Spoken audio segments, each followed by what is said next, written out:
I came up with this idea from the book Make Way for Ducklings, and in that book, if you're not familiar, baby ducklings follow their parent duck around the city of Boston, and that led me to wonder sort of why these ducklings had this instinct to follow their parent, and then I wondered, and that led me to attachment, and then I wondered if humans had the same instinct, and sure enough they do, and that attachment behavior is diverse.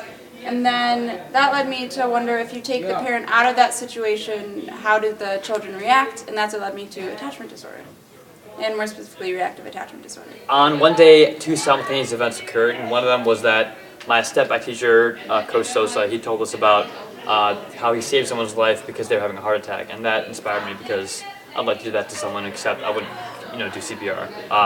And then that very same day, my grandmother had a heart attack, and so from then on, I decided that I have to do something about it to prevent this from happening to my loved ones, to my friends. So yeah.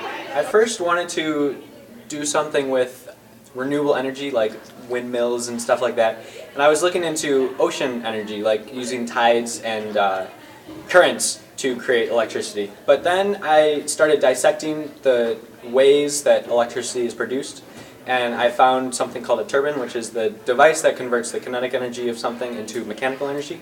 And so I explored that more, and that's how I originally got my idea.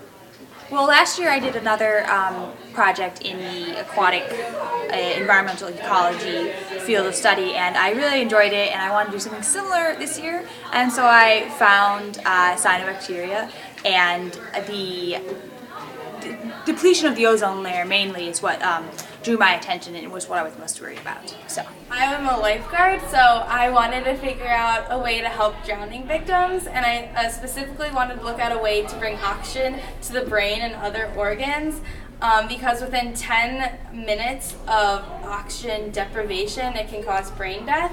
So I found this thing called a microbubble, and what's so novel about this microbubble is that it can encapsulate gas that can be injected directly into the vein.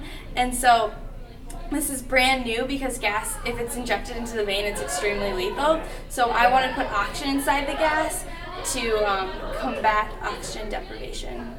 So I came up with the idea for my project because I came into this class knowing that I wanted to do something with chemistry. So I had to choose actually between either taking AP Chemistry or taking IRB. And so I talked to both of my teachers, and then I realized that IRB was really an interesting and challenging choice for me, and I thought it would really actually help me for college. So I came up with this idea because I started researching things I could do with chemistry, and so chemistry is such a broad field, it could really be anything.